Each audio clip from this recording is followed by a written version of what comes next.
evo ga onda drugi deo, u stvari nastavak serijala ili priče o no-tillu. Evo, prvi video je bio onako samo teorija, neko moje viđenje, neki moji planovi što se tiče no-tilla. A danas idemo konkretno da vidimo kako to izgleda sa najpopularnijom kulturom kod nas, sa kukuruzom. Čekam kolegu da stigne pa da vidimo kako kod njega ide no-till setva kukuruza. Idemo! Evo ga, stigli smo na njivu. Evo, no-till ovako izgleda, znači skinut je ječam ili pšenica, ne znam šta je ovo bilo. I od tad poprskano totalom. Protiv korova i od tad ništa. Ajde vidimo kako će ići setva.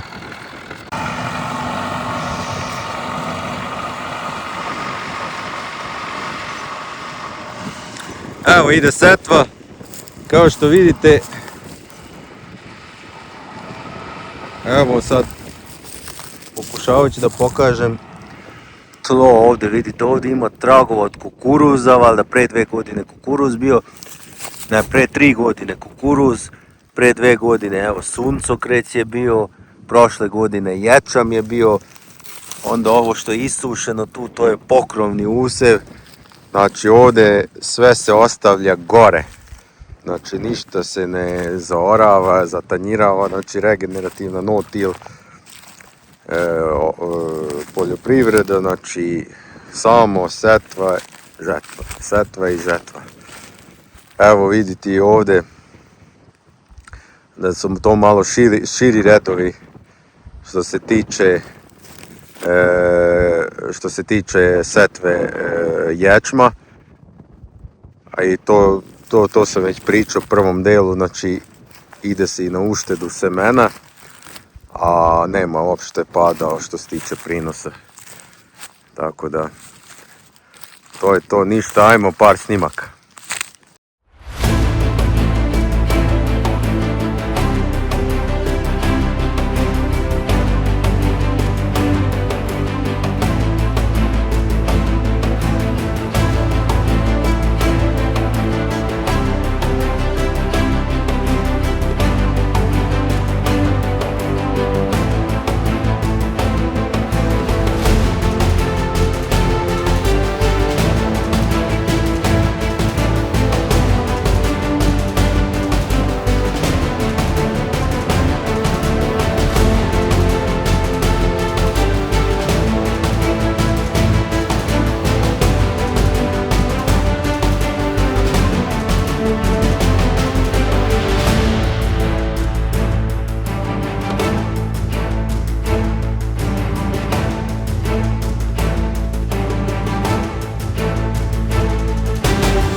Evo kao što vidite, njiva je ravna, žetveni ostaci na sve strane i to je suština u no-tillu, znači mora da bude skroz ravna, bez neravnina, bez razora i tih stvari.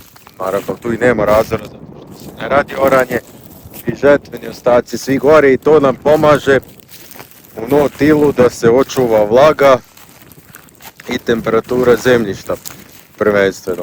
E sad, to možda bude i problem, pošto niža temperatura prouzrokuje da slabije startuje kukuruz tu u proleći kad se seje. Ali inače kad naiđu te veće temperature, onda je to idealno. Ali ajde da mi čujemo čovjeka koji radi već mnogo godina ovaj no-till, znači sve njegove parcele su u ovoj tehnologiji, tako da ajde od njega da čujemo kako to zapravo ide. I evo tu je sa nama Kasaš Gellert, on već 10 godina radi no-till proizvodnju, tu na ovom našem području sigurno najviše iskustva ima u ovoj tehnologiji, tako da ajde pitam njega šta je potrebno ako hoće neko da krene sa ovom proizvodnjom, no-till proizvodnjom, šta je potrebno? Pozdravljam ljudi. Potrebno je puno znanje, znači u ovu okolinu nema ko bavi sa ovom, znači meni su bili najveći problemi da nisam znao kako šta. Naprimjer, prvi deo da izravnamo zemlje, pa poslije ne uđemo nikako sa gvožđem i da ne počinjemo sa kukuruzom, zato što kukuruz je najosjetljiviji za no-till. Ipak sad ja se jem kukuruz, ali već 10 godina radimo u ovu sistemu, već ne osjeti to kukuruza. I onda ajde ukratko da te pitam koje su prednosti i eventualne mane no-till proizvodnje? Mane su uvijek da kroz moju njivu uđe traktori zato što vidio da nije obrađen i ovdje može i poslije ja težije sejem tamo gdje su trake od traktora.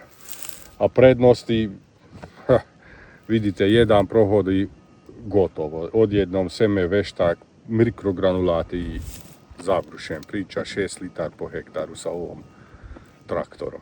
Znači samo setva i žetva i između prskanje, jel tako? Tako. I ovako nekako izguram da budem u pozitivu. Odlično. I ajde eventualno još da nam kažeš kakva je mehanizacija potrebna za no-till proizvodnju. Pa za sad što ja koristim, traktor vidite da dosta dovoljno i mali traktor, svi kažu da ovo ne može da pređe samo ogromno velikim traktorima, skupa sejalicama, dovoljno jednu diskosna sejalica i jedan sejalica za žitu, to je sa lulama. I to je sve plus jedan pruskalica i to je sve mašinski park. I ajde još da vidimo konkretno kako izgleda zemljište. Da vidimo no-till više godina. Znači bitni su ovi od bivši bike korenov sistem i kako to razradu zemlje. Znači ovo mnogo više godina nije dirnut, vidite bivši ječam, pa pre je bio suncokret, od toga pre je bio kukuruz, sve je gore i bio pokrivni usjev, što vidite, ovo je naprimjer grašak. Znači ništa nije dirnut već više godina. I ovako zemlja može da napreduje nazad i vidite kakav struktura zemljišta ima. Svugdje bivši korenov sistem i tamo ovo kukuruz sad može da ide lagano dole. Odlično.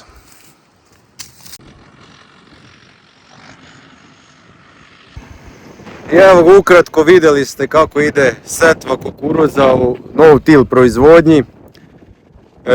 Ispratit ćemo ovu njivu ili još neke njive u no-till tehnologiji kako bude krenulo. Znači celu sezonu ćemo ispratiti, pošto ja pre svega hoću konkretno da imam konkretnu informaciju kako to izgleda, šta može da se postigne kad su ovakvi, onakvi vremenski uslovi, tako da upoređivat ću sa mojim njivama.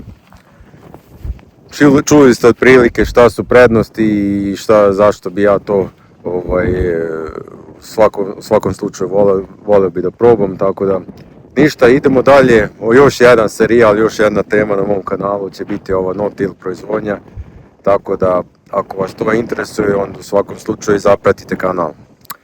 Idemo dalje, pozdrav!